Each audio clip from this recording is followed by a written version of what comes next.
دعا مسلمان میں عقیدہ توحید پختہ کرتی ہے، اور دعا اس دولت کا نام ہے جو صرف مومن کے پاس ہے، کافر کے پاس نہیں۔ نبی پاک علیہ السلام نے فرمایا الدعاء صلاح المومن، دعا مومن کا ہتھیار ہے، کافر کے پاس یہ ہتھیار نہیں ہے۔ مومن جب اپنے مالک کے حضور دعا مانگتا ہے نا، دنیا میں آپ کسی سے زیادہ مانگے تو وہ ناراض ہو جاتا ہے، وہ کہتا ہے بھائی تو نے تو کام بنا لیا ہے، کل بھی دیا تھا، پرسوں بھی دیا تھا، روز روز تجھے کون دے؟ میرے نبی پاک علیہ السلام نے فرمایا جو اپنے رب سے زیادہ مانگتا ہے رب اس سے زیادہ راضی ہوتا ہے، زیادہ راضی ہوتا ہے۔ اب دعا مخصوص اوقات نہیں دعا کے، فرمایا اذا دعان، جب بھی دعا مانگو گے تمہارا رب تمہاری دعا کو، جب بھی دعا تو دعا کرتے رہنا چاہیے، ہر وقت دعا میں بندہ شامل رہے، اللہ کے ذکر میں شامل۔ یہ جو قرآن مجید نے کہا نا یا ایھا الذین آمنوا اذکروا اللہ ذکرا کثیرا، اے ایمان والو اپنے رب کا ذکر کثرت سے کرو، وسبحوہ بکرۃ واصیلا، اور صبح و شام اسی کی پاکی بیان کرو۔ تو اس سے مراد یہ نہیں ہے کہ تسبیح لے کے سارا دن مسجد میں بیٹھے رہو اور کام کوئی نہ کرو، بلکہ اس کا مطلب یہ ہے کہ روٹی شروع کرو تو اللہ کے نام سے، اختتام کرو تو اللہ کے نام، سو جاؤ تو رب کا نام لے کے، سویرے اٹھو تو اللہ کا نام لے کے، جب تمہیں کوئی چیز اچھی لگے تو ماشاءاللہ کہو، جب کوئی مصیبت آئے تو کہو انا للہ و انا الیہ راجعون۔ تو سارا دن اللہ کا ذکر جاری رہے گا۔ نبی پاک صلی اللہ علیہ وسلم نے مسلمان کو ایک دوسرے سے ملنے کا طریقہ بتایا۔ مصیبت آئے تو کیا کہنا ہے؟ صرف فوت کی پہ نہیں کہنا، اس کی وضاحت کر دو۔ کوئی بھی الذین اذا اصابتہم مصیبہ، جب بھی کوئی مصیبت آئے، اللہ کے بندے کہتے ہیں ہم اللہ کی طرف سے آئے ہیں اور اللہ کی طرف ہی ہم نے لوٹ جانا۔ تو میرے عزیز ہر وقت اللہ کا ذکر جاری رہے گا، ہر وقت زبان پہ رب کریم کا۔ دیکھیں نا نبی پاک علیہ السلام نے ہمیں ملاقات کا طریقہ بتایا۔ ایک صحابی آئے تو انہوں نے آ کے کہا السلام علیکم، نبی پاک علیہ السلام نے فرمایا رب تعالیٰ نے اسے 10 نیکیاں عطا فرمائی ہیں۔ دوسرے آئے تو انہوں نے کہا السلام علیکم ورحمۃ اللہ، تو محبوب فرمانے لگے، امام بہقی نے اس کو لکھا ہے، محبوب فرمانے لگے رب کریم نے اسے 20 نیکیاں عطا فرمائی۔ ایک اور آئے، عرض کیا السلام علیکم ورحمۃ اللہ وبرکاتہ، محبوب فرمانے لگے اللہ نے اسے 30 نیکیاں عطا فرمائی۔ اچھا اس کا مطلب کیا ہے؟ السلام علیکم، تم پر سلامتی ہو، سادہ ترجمہ یہ ہے کہ تم سلامت رہو، تم سلامت رہو، ورحمۃ اللہ وبرکاتہ، تم پر اللہ کی رحمت بھی ہو اور اس کی برکتیں بھی ہو۔ وہ کیا کہتا ہے؟ وہ کہتا ہے وعلیکم السلام، تم پر بھی سلامتی ہو، ورحمۃ اللہ وبرکاتہ، اللہ کی رحمت ہو اور اس کی۔ یہ جو مسنون دعائیں ہیں نا جو حضور نے ہمیں دعائیں سکھائی ہر موقع پہ، ان کا کمال دیکھیے۔ اب ایک مسلمان نے آتے کہا السلام علیکم، اس کا مطلب کیا ہے؟ تم پر۔ اب وہ جھگڑا کرے گا اسے مارے گا، اس کا مال چھینے گا؟ اس نے تو آتے ہی کہا ہے تم پر سلامتی ہو۔ تو جو سلامتی کی دعا دینے والے ہیں وہ جیب تھوڑی کاٹیں گے، وہ غبن تھوڑی کریں گے، ڈاکہ تھوڑا ڈالیں گے۔ اسلام نے لفظ ہی وہ سکھایا ہے کہ فرمایا جب تم نے ملنا ہے تو تم نے دعائیں کرنی ہیں ایک دوسرے کے لیے۔ اب ہمارے ہاں نئے نئے لفظ آ گئے، ٹیلی فون اٹھایا تو کہا ہیلو، اس کا کیا ترجمہ ہے؟ کون ہے؟ اس کا کیا ترجمہ ہے؟ جی جناب، اس کا کیا مطلب؟ ہم نے دیکھا بڑے بڑے سمجھدار لوگ السلام علیکم کی بجائے کہتے ہیں کیا حال ہے؟ بھئی کیا عجیب بات ہے، بھئی کیا حال ہے کا کیا مطلب ہوا؟ وہ بعد میں کرنے کی بات ہے۔ اور کچھ تھوڑا سا جو ادیب ہیں، جو بیچارے حروف کے پیچ و تاب میں رہتے ہیں، وہ کہتے ہیں آداب عرض ہے۔ وہ کیا ہوتا ہے جی؟ اسلام نے دعا سکھائی ہے السلام علیکم، یہ کتنی خوبصورت دعا ہے۔ جب آپ گھر کے اندر داخل ہوئے تو آپ نے دعا دی السلام علیکم، یہ دعا دی آپ۔ ایک صحابی حاضر خدمت ہوئے، عرض کی یا رسول اللہ صلی اللہ علیہ وسلم میرے گھر میں غربت رہتی ہے، کیا کروں؟ نبی پاک علیہ السلام نے فرمایا جب بھی گھر جایا کرنا گھر والوں سے سلام لیا کر، گھر والوں سے کیا کہا کر؟ السلام علیکم، جب بھی گھر جائے۔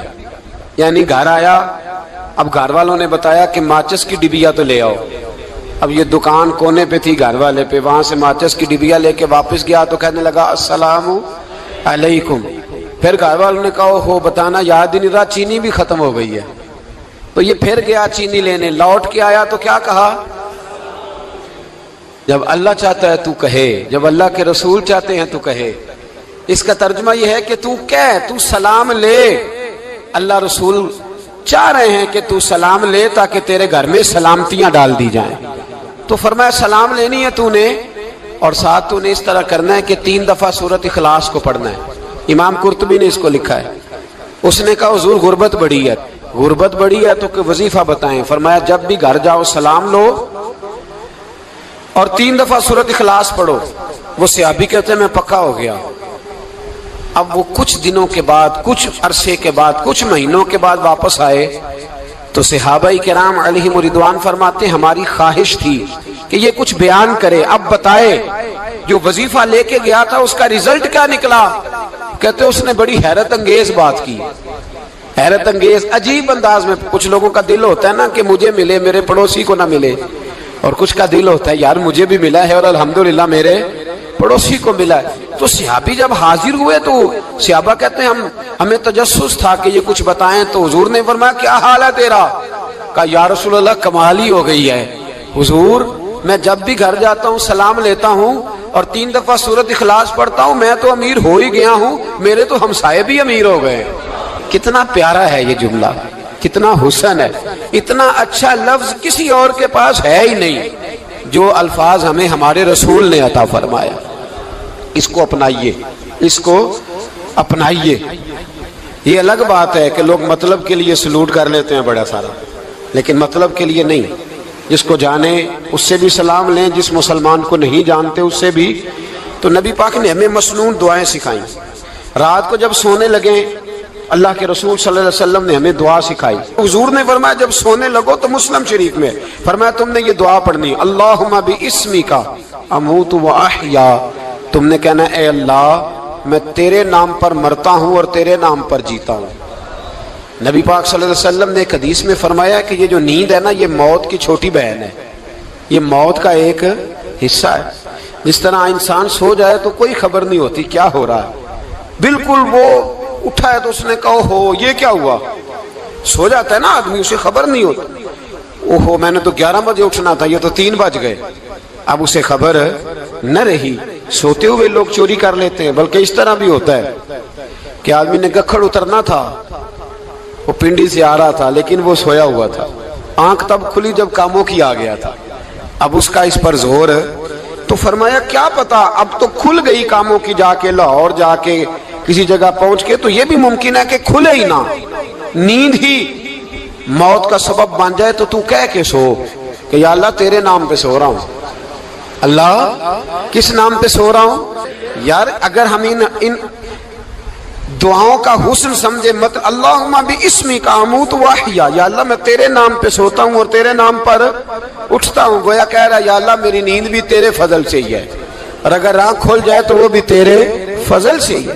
کتنا اعلیٰ نبی پاک علیہ السلام نے انداز سکھایا.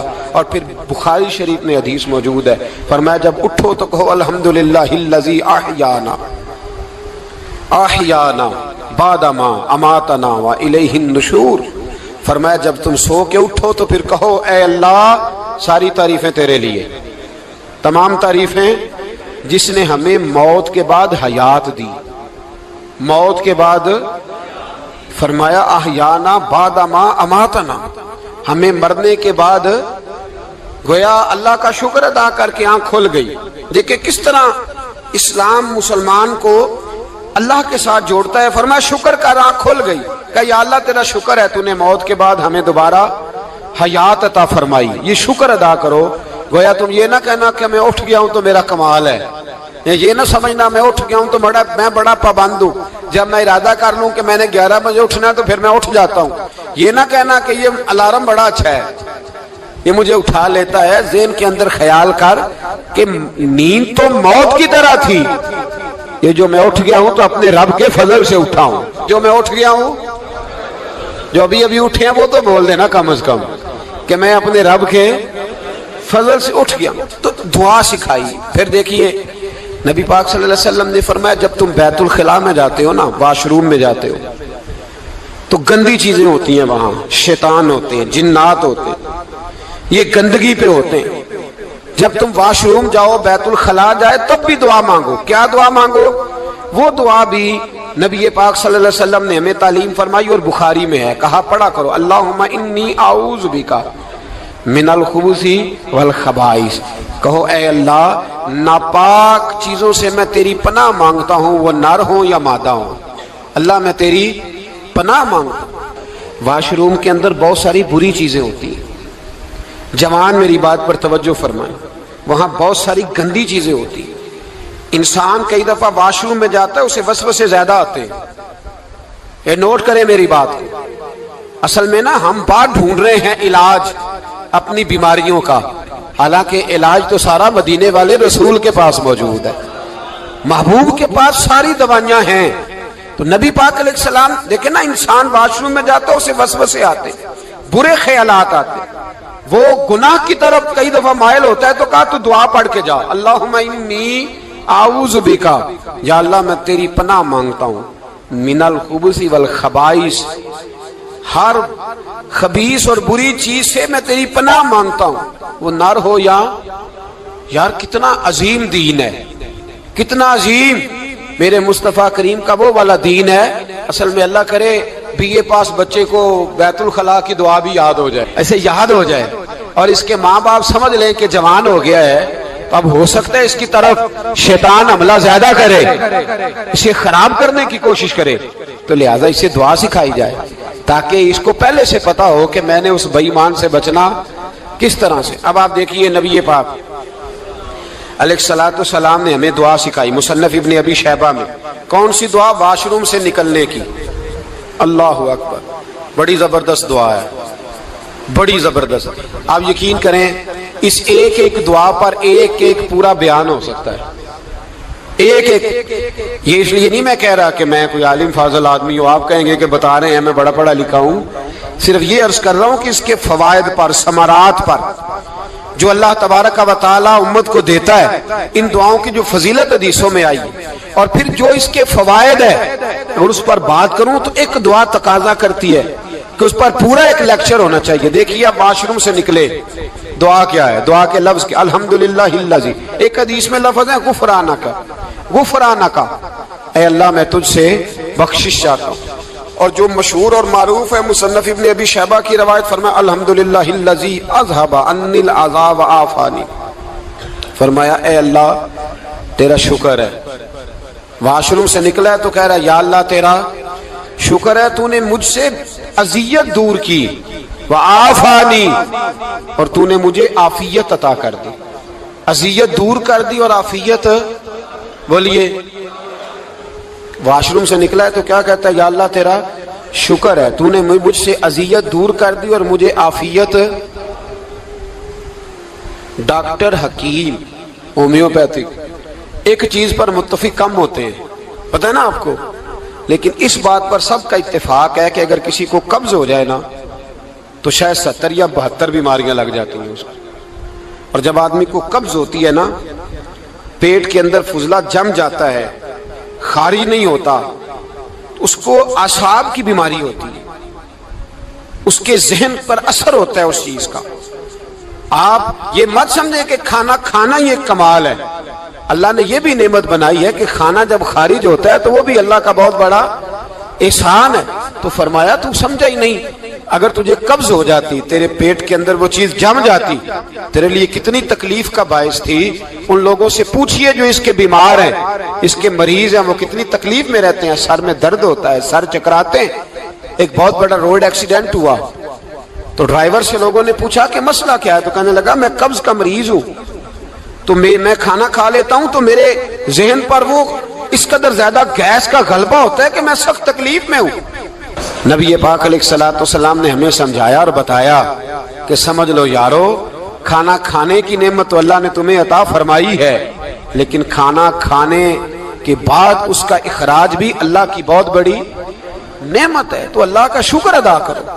پھر جب آپ گھر سے نکلیں گے تو بھی اس کی دعا ارشاد فرمائی، بسم اللہ توکلت علی اللہ، اللہ کے نام سے گھر سے نکلتا ہوں اور میں نے بھروسہ بھی اللہ کے نام پہ کیا۔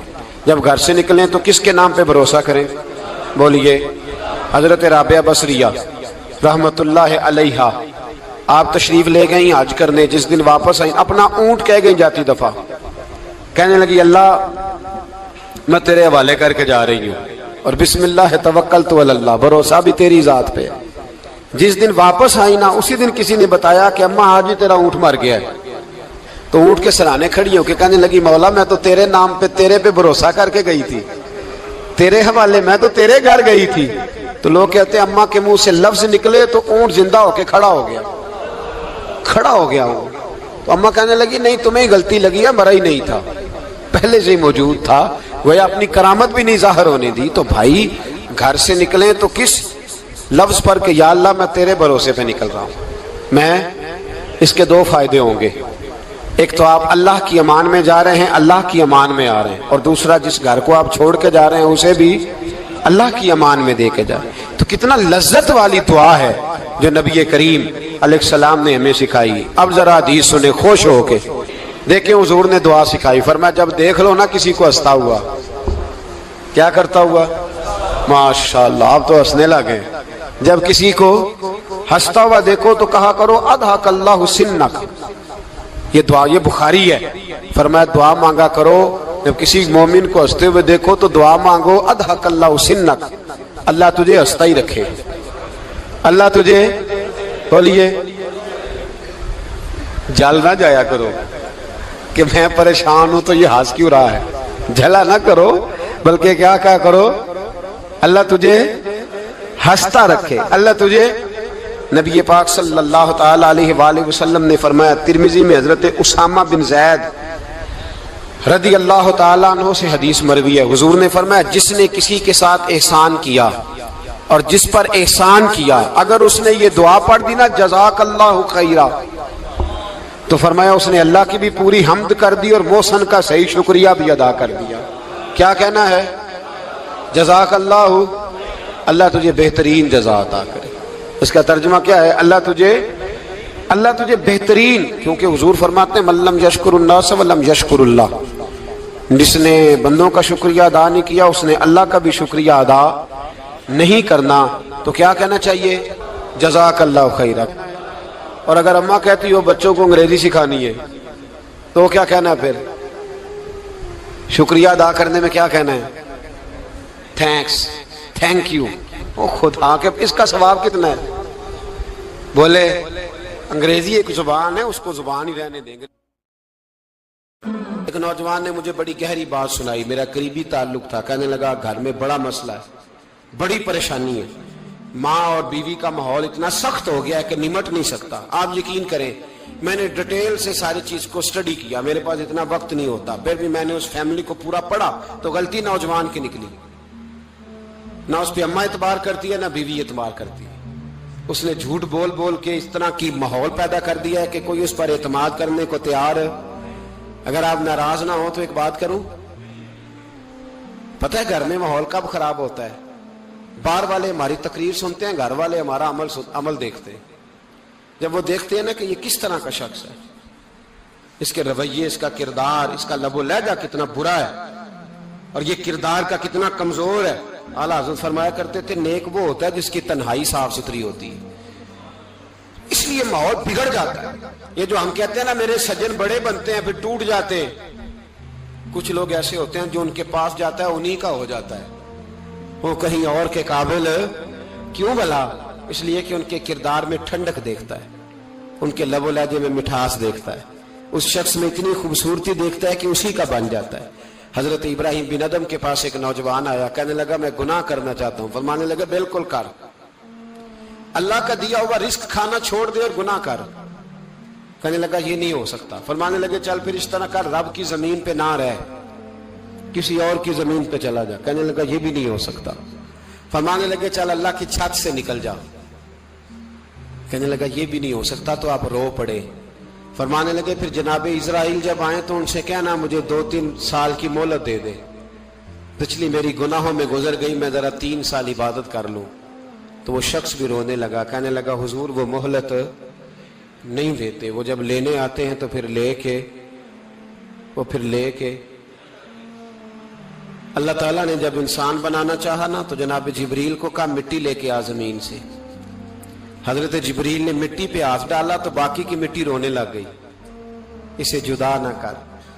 تو جناب جبریل چھوڑ کے چلے گئے. حضرت میکائیل کو بھیجا, مٹی لا, مٹی پہ ہاتھ ڈالا تو باقی کی مٹی رونے لگ گئی, چھوڑ کے چلے گئے.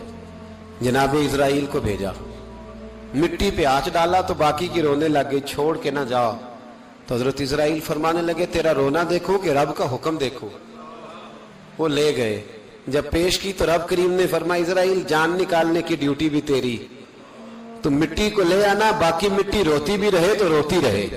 جب میرا فیصلہ آ جائے تو پھر اس میں کوئی گنجائش, ہم کھاتے بھی اللہ کا ہیں, نافرمانی بھی اس کی کرتے, زمین پہ بھی اس کی چلتے ہیں, نافرمانی بھی اس کی کرتے, حکم کسی اور کا مانتے, چھت پہ رب کریم کی رہتے. اس طرح نظام نہیں چلتا. میرے بھائی یاد رکھ لو, گناہوں کی سزا ملے گی, زندگی تنگ ہو جائے, یہاں بھی آزمائش ہوگی اور وہاں بھی. میں نے درس پہ کہا تھا, پھر بات کہتا ہوں, یہ میں اپنے لیے کہہ رہا ہوں, توجہ ہے میری بات پر. دعا فرمایا کرے کہ جو کچھ ہم نظر آتے ہیں اللہ ہمیں ویسا بننے کی توفیق بھی عطا فرمائے. اللہ ویسا بننے کی, یہ مشکل معاملہ ہے, مشکل. دیکھیں نا ایک آدمی سیاستدان ہے, اس نے بڑے اچھے نعرے لگائے, انقلاب آ جائے گا, میں غریب کا بھلا کر دوں گا, میں یتیموں کے سر پہ ہاتھ رکھوں گا, میں مجبوروں کی مدد کروں گا, میں دکھیوں کی مدد کروں گا, مزدوروں کو. اس نے اچھے اچھے نعرے سکھائے, اچھا اس نے پیغام دیا. اندر اس کے یہ تھا کہ اقتدار ملے گا تو مرضی کروں گا. لوگ اس کے گرد بھی گئے, اس کی گاڑی کے پیچھے بھی بھاگے, لوگوں نے اس کے نعرے بھی لگوائے, جیب سے پیسے لگا کے اس کے پوسٹر بھی شائع کیے. لوگ اس کے گرویدہ ہو گئے, لوگوں نے پوری, اور میری قوم نے تو بیچاری نے کئی دفعہ دھوکے کھائے. جس نے نعرہ لگایا غریب اسی کے پیچھے مسیحا بن کے چل پڑا. آج دھوکہ دے لیا, لوگوں کو پیچھے لگا لیا. یہ بتاؤ اگر راز کھل جائے, اگر راز کھل جائے کہ یہ دھوکہ دے رہا ہے, یہ فریب کر رہا ہے, تو لوگ اس کا کیا حال کریں گے. یہ راز قیامت میں کھل جائے گا, قیامت میں یہ راز یہ کھل جائے گا, کھل جائے گا. یہ دھوکے باز تھا. اذا زلزلت الارض زلزالها, جب زلزلہ آئے گا جیسے اس کا آنا ٹھہرا. واخرجت الارض اثقالها, زمین اپنے بوجھ باہر نکال دے گی. اس سے مراد کیا ہے کہ زمین پہ جو جرم ہوئے زمین بتا دے گی, باہر نکل آئے. وقال الانسان ما لها, انسان کہے گا اسے کیا ہوا, یہ تو سب کچھ بتا رہی. بوجھ باہر نکال دے گی. ایک آدمی پیر طریقت بن کے بیٹھ گیا, جبہ کبا پہن کے, بڑی پگڑی باندھ کے بیٹھ گیا, اچھی اچھی نیک باتیں بتانے لگا. لوگ اس کی دست بوسی کرنے لگے, ہاتھ چومنے لگے, پیچھے لگ گئے, خدمت کرنے لگے, جیب سے نذرانہ دینے لگے. اس کے نام پر لوگ اپنی جیب سے لنگر پکانے لگے, خانقاہ کی خدمت ہونے لگی. مہمان اس کے آتے, نوکری کوئی اور کرتا. میں نے کہا تھا شاید اپنے لیے کہہ رہا ہوں. ڈیوٹیاں لوگ کرنے لگے, حالات بدلنے لگے. لیکن اس کے اندر تو چور تھا, وہ تو دکاندار تھا. تو یہاں جو اس کے پیچھے لگے تھے وہ تو سچے تھے, انہیں تو اجر ملے گا. لیکن اس کا جب راز کھلے گا تو بڑی رسوائی ہوگی. اس کا جب راز کھلے گا تو بڑی. ایک میری طرح کا دیندار تھا, جو چہرے کا تو نیک تھا, اندر پتہ نہیں کیا کچھ تھا. ایک طوائف گزر رہی تھی, اس نے اس کو تبلیغ کر دی. کہنے لگا بس کر دے, سیانی بن جا. تو کسی دانشور میں لکھا ہے اس نے بڑا سخت جواب دیا. اس عورت نے کہنے لگی بابا میں تو جو ہوں وہ نظر بھی آ رہی ہوں, تو بتا جو تو نظر آتا ہے وہ تو ہے کہ نہیں. اس بندے نے چیخ ماری اور بے ہوش ہو کے گر پڑا. تو لوگوں نے کہا بابا آج کسی صوفی کا کلام سنا ہے جو بے ہوش ہو گیا. تو اس نے کہا نہیں, آج طوائف کی بات سنی ہے, طوائف کی. اور وہ عجیب بات کر گئی ہے. وہ کہہ گئی ہے میں تو جو ہوں میں نظر آ رہی ہوں, تو بھی تو بتانا, تو بتانا کہ تو دستار امامت پہنتا ہے.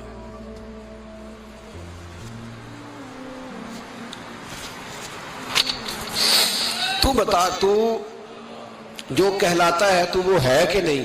یہ وقال الانسان ما لها, یہ راز قیامت میں کھلے گا.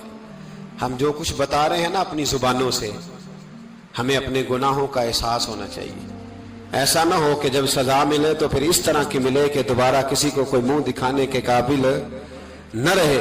میرے بھائی یاد رکھیں اور سمجھیں، گناہ انسان کی زندگی کو تنگ کرتے ہیں۔ میرے نبی پاک علیہ السلام نے فرمایا جب تو جھوٹ بولتا ہے تو تیرے فرشتے کرامن کاتبین سائیڈ پہ ہو کے کھڑے ہو جاتے ہیں، جب تو زنا کرتا ہے تو تیرے اندر سے ایمان نکل جاتا ہے۔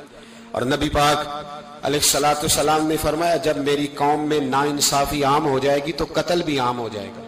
اور سن لو لکھ لینا یہ حدیث دل کی تختی پر، نبی پاک علیہ السلام نے فرمایا جب میری قوم میں بے حیائی اور بدکاری عام ہو جائے گی تو 2 سزائیں اللہ دے گا۔ ایک تو جوان موتیں آئیں گی، جوان بچے کچھ بھی نہیں دیکھا چلے گئے، اور دوسری سزا اللہ یہ دے گا کہ ایسی بیماریاں آئیں گی جن کا علاج نہیں ملے گا، ایسے امراض پھوٹ پڑیں گے۔ اگرچہ میں آپ کو ایسی تقریر بھی سنا سکتا تھا جس پہ آپ بہت زیادہ محظوظ ہوتے، پر میں نے اس جمعے میں ایسا موضوع چنا ہے جس کا ہمیں خاص ضرورت ہے۔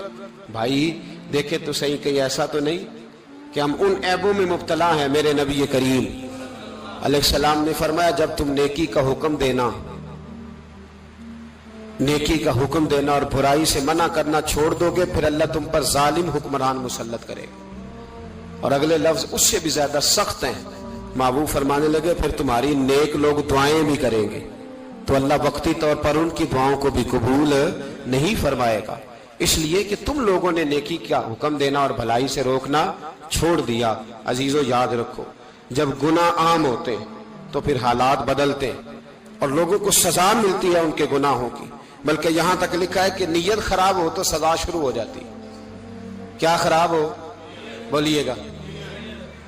نیت بھی خراب ہو تو سزا۔ حضرت رومی کہتے ہیں کہ ایک بادشاہ کو پتہ چل گیا کہ ایک آدمی نے بڑا اچھا باغ لگایا ہے، خوبصورت باغ ہے، مالٹے کا کنوں کا باغ بڑا پیارا۔ بادشاہ نے کہا ذرا جا کے دیکھتا ہوں۔ بادشاہ سلامت باغ دیکھنے آئے تو اب وہ مزدور آدمی تھا، عام آدمی تھا جس نے باغ لگایا، کسان تھا، اس کو کہا کہ چند کنوں توڑ کے لایا تو بڑے پیارے لگے، ایک دو اور لایا، کھائے، بڑے میٹھے، بڑے پیارے، بڑے توانا، بڑا مزہ آیا۔ تو بادشاہ کے دل میں خیال آیا کہ اس پہ قبضہ نہ کر لوں باغ پہ۔ ہمارے ہاں نا کرائے پہ دکان دیتا نا مالک، تو جب کسی غریب کی چل جاتی ہے کہتا ہے تو خالی کر، میں نے خود ڈال لی ہے، چل گئی نا اس کی۔ حالانکہ رزق اپنے اپنے نصیب کا ہے، رزق اپنے اپنے نصیب کا ہے، جس کو اللہ تعالیٰ چاہتا ہے عطا کرتا ہے۔ تو اس کو کہا کہ اور توڑ کے لا، اور دل میں خیال ہے کہ یار اتنا اچھا باغ ہے قبضہ کر لیتے ہیں، ہماری حکومتیں قبضہ کر لیتی ہیں کہ کوئی چیز اچھی لگ جاتی ہے۔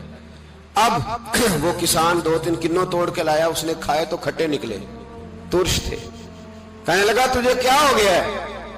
تو بندہ بڑا صاحب دل تھا، کہنے لگا میں تو ٹھیک ہوں، آپ اپنی نیت سے پوچھیں کہیں خراب تو نہیں ہو گئی۔ تو کنوں میں بھی اس کا اثر آ گیا ہے، اپنی نیت، تو نیتیں بگڑ جائیں نا نیتیں۔ اب ایک بات کہنے لگا ہوں، غور سے سننا، جب تک 2 بھائی اکٹھے کاروبار کرتے ہیں نیت ہوتی ہے کہ ہمارا گھر چلے گا، تب تک اللہ برکت دیتا ہے۔ اور جب اپنی اپنی جیبیں سمیٹنے لگ جاتے ہیں نا کہ یہ میرا 5000 ہے، آج میں گیا تھا اگرائی کرنے، یہ میرا 10,000 ہے، آج میں نے زیادہ کی، جب وہ ٹٹولنے لگتے ہیں پھر اس دکان سے بھی برکت اٹھ جاتی ہے، پھر وہاں سے بھی برکت چلی جاتی ہے۔ فَإِنَّ لَهُ مَعِيشَةً ضَنْكَ، فرمایا جب تو میں منہ پھیر لیتا ہے پھر تیری زندگی اللہ تنگ کر دیتا، پھر وہاں سے بھی برکت، خوبصورتی، اثر اٹھ جاتا ہے۔ ایک سنار نے گلی میں ایک یتیم چھوٹے سے بچے کو گھومتے دیکھا تو سنار بے اولاد تھا، بچے کو اٹھا کے گھر لے آیا، 18 سال اس بچے کی پرورش کی، اس کو پالا پوسا، جوان کیا۔ سنار کے پاس وہ دکان پہ چلا جاتا، وہ کئی دفعہ دکان پہ رہتا، کئی دفعہ گھر میں رہتا۔ ایک دفعہ وہ دکان پہ تھا، بچہ گھر تھا، 18 سال کا جوان، اس کی بیوی اکیلی تھی۔ وہ جس نے ماں بن کے پالا تھا اس نے اسی پہ حملہ کر دیا، اس کا بازو بری نیت سے تھاما، بیوی چیخی۔ تھوڑی دیر گزری تو وہ نوجوان پیروں میں بیٹھ گیا، کہنے لگا اماں پتہ نہیں مجھے کیا ہوا۔ شام کو سنار آیا، بیوی چیخنے لگی، چلانے لگی، کہنے لگی آج عجیب بات ہوئی، جس کو میں نے جگر کا خون دے دے کے پالا اسی نے گندی نظر ڈالی۔ سنار محو حیرت ہے. بیوی کا خیال تھا کہ لاٹھ اٹھائے گا, ڈنڈا اٹھائے گا, نوجوان کو مارے گا, لیکن وہ رونے لگ گیا. اس نے کہا آج اس نے میرا بازو تھاما ہے, جانے کیا کیا ہے. پریشان ہونے لگ گیا, سجدے میں گر گیا.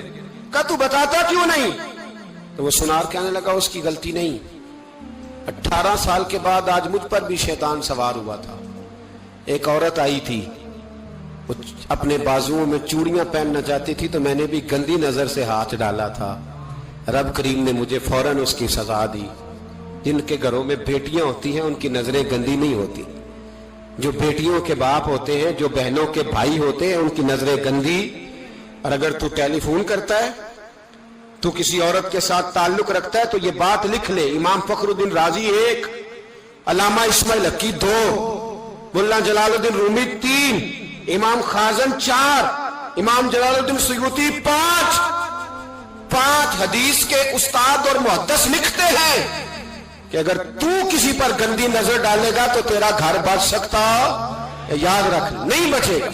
اس لیے کہ تیری نظر کسی کی بیٹی کو بیٹی سمجھ, تاکہ تیری بچی کا پردہ قائم رہے. کسی کی بہن کو, یہ کیا بات ہوئی کہ تو جتنا مرضی گند معاشرے میں پھیلاتا رہے تیرا گھر بچا رہے, یہ کیسے ہو سکتا ہے؟ فَإِنَّ لَهُ مَعِيشَةً ضَنْكَ, اللہ فرماتے ہیں زندگی تنگ ہو جائے گی تیرے لیے مشکل. تو ڈھونڈتا پھرے گا کہ میں مرنے کو جگہ تلاش کروں. سچی توبہ کرے, کھری توبہ کرے. یہ گناہ انسان کو مجبور کر دیتے ہیں. حضرت عبداللہ بن مبارک رحمت اللہ تعالی علیہ, ان کے سینکڑوں شاگرد تھے. ایک شاگرد کے انتقال کا وقت آیا تو گھر گئے ملنے. آپ کہتے ہیں میں نے زور لگا لیا پر اس کی زبان پر کلمہ جاری نہیں ہوا. میں اسے کہتا کلمہ پڑھ پر اس کی زبان پر جاری. اللہ اکبر, بہت بڑی نعمت ہے. دعا فرمائیں اللہ ایمان کی موت عطا فرمائے, ایمان کی موت دے اللہ کریم, ایمان کی موت دے. ایسے بھی لوگ دیکھے ہیں, مسجد نبوی ہے, رسول اللہ کا شہر ہے, سر سجدے میں ہے, روح پرواز کر گئی. روح پر کتنا نصیبوں والا ہے, کتنا نصیبوں والا ہے کہ مسجد نبوی میں سر سجدے میں رکھا ہے, اور اللہ تبارک و تعالیٰ نے محبوب کے قدموں میں موت عطا فرمائی. تو حضرت عبداللہ بن مبارک کہتے ہیں میں نے اس کو کہا کلمہ پڑھ, تو اس کی زبان پہ جاری نہیں ہوتا. میں بار بار کہتا تو وہ منت کرتا, کہتا حضور میں کوشش کرتا ہوں جاری نہیں ہوتا. فرماتے میں پریشان ہو کے اٹھا, ابھی میں دروازے پہ پہنچا تھا, اس نے چیخ ماری اور روح پرواز کر گئی. بچے رونے لگے, بیوی رونے لگی. تو میں نے اس کی بیوی سے کہا کہ یہ جرم کیا کرتا تھا, اتنا بڑا پاپی پہ کلمہ جاری نہیں ہوا. اس کی زوجہ کہنے لگی حضرت جی 2 گناہ تھے اس کے. ایک تو یہ شراب کا عادی تھا, روکتی تھی باز نہیں آتا تھا, اور دوسری بات یہ کہ یہ اپنی اماں کا نافرمان تھا. وہ 2 گلیاں چھوڑ کے رہتی ہے, یہ کبھی ملنے نہیں گیا تھا.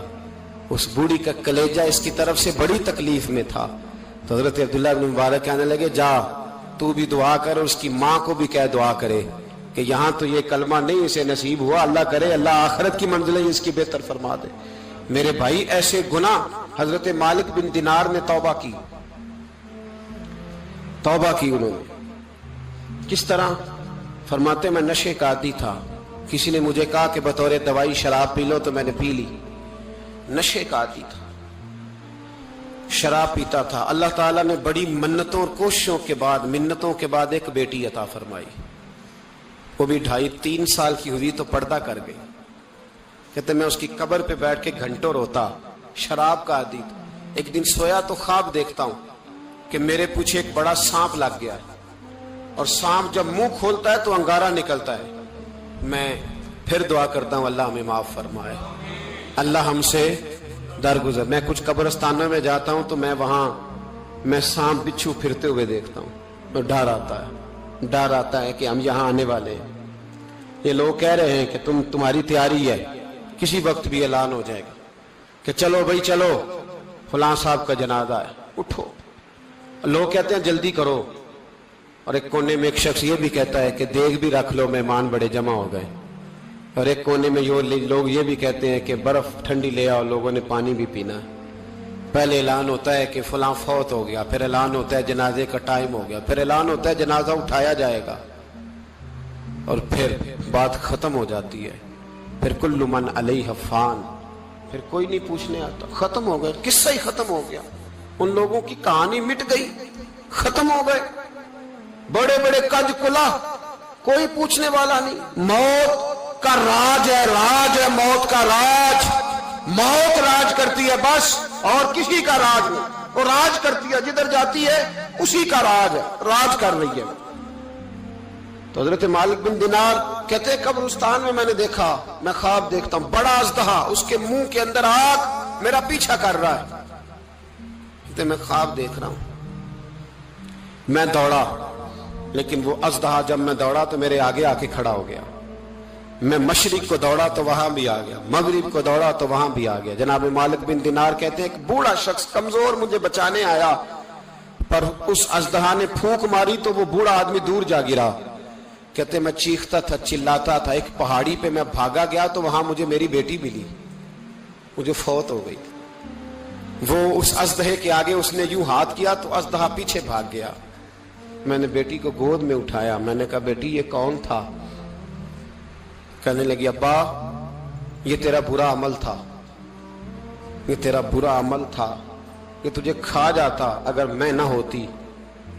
تو کہا یہ بوڑھا جو مجھے بچانے آیا یہ کون تھا؟ کہا یہ تیرا اچھا عمل تھا، پر کمزور بڑا تھا، تھوڑا تھا، یہ تیرے برے عمل کا مقابلہ کرنے کی ہمت نہیں رکھتا تھا۔ حضرت مالک بن دینار کہتے ہیں میری بیٹی نے خواب میں میری داڑھی پکڑ لی اور کہنے لگی ابا میں چاہتی ہوں تو صحیح ہو جا، ایسا نہ ہو کہ پھر تیرے پیچھے یہ اژدہا لگ جائے۔ حضرت مالک بن دینار کہتے ہیں جب میں سو کے اٹھا تو میری داڑھی آنسوؤں سے بھری ہوئی تھی۔ پھر اس کے بعد میں نے توبہ کی، اس طرح کی توبہ کی کہ پھر میں نے کوشش کی کہ دوبارہ میں اپنے رب کی نافرمانی نہ کروں۔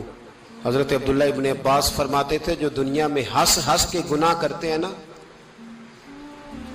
ہنس ہنس کے جھوٹ ہنس ہنس کے بولتے ہیں، ہنس ہنس کے لوگوں کی غیبت کرتے ہیں، فرمایا یہ جو تمہیں ہنس ہنس کے گناہ کرتے نظر آتے ہیں ان کا رونا قیامت میں دیکھا نہیں جائے گا، ان کے آنسو قیامت میں دیکھے نہیں جائے۔ جو ہنس ہنس کے گناہ کرتے یہ روئیں گے، فَلْيَضْحَكُوا قَلِيلًا وَلْيَبْكُوا كَثِيرًا۔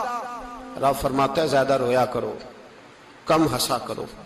نبی پاک علیہ السلام روتے تو صحابہ کہتے حضور آپ اتنا کیوں روتے ہیں؟ تو محبوب فرماتے جو میں جانتا ہوں وہ تم نہیں جانتے۔ بھائیو قبروں میں اکیلے جانا ہے، کبھی غور کرنا، اکیلے، کوئی بندہ ساتھ حساب دینے نہیں جائے گا۔ اماں بڑا پیار کرتی ہے لیکن قبر میں کبھی کوئی ماں بھی ساتھ دفن نہیں ہوتی، اپنا اپنا حساب دینا، مشکل وقت ہے، حساب کر لینا چاہیے، تیاری کر کے رکھنی چاہیے۔ گناہ اگر یہاں ہماری زندگی کو تنگ کریں گے تو وہاں بھی ہمارے لیے مشکلات پیدا کریں۔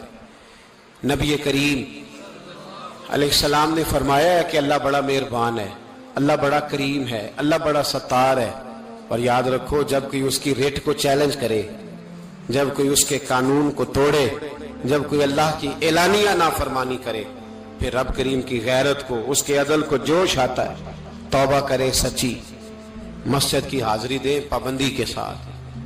میری آپ سے ہمیشہ یہ گزارش رہتی ہے کہ مسجد کی حاضری پابندی سے دیں۔ میں اپیل کرتا ہوں داڑھی رکھ لیں، یہ میرے نبی کا طریقہ ہے صلی اللہ تعالی علیہ۔ واپس آ جائیں، ہماری بقا نہ ہمارے دین میں ہے، کوئی نہیں ہمیں رکھے گا، کوئی نہیں رکھے گا، کوئی نہیں۔ میرا ایک دوست رات بتا رہا تھا کہ سعودی عرب میں ایک شخص نے 30 سال محنت کی، تو جب وہ مرا ہے وہیں اس کے گھر میں فون کیا تو اس کے گھر والوں نے کہا جناب آپ کو مشکل ہوگی ڈیڈ باڈی بھیجنے میں، وہیں دفن کر دیں، ہاں اگر اس کا کوئی پیسہ ہے تو وہ ذرا اکاؤنٹ میں بھیج دیں، بچیوں کو ضرورت ہے۔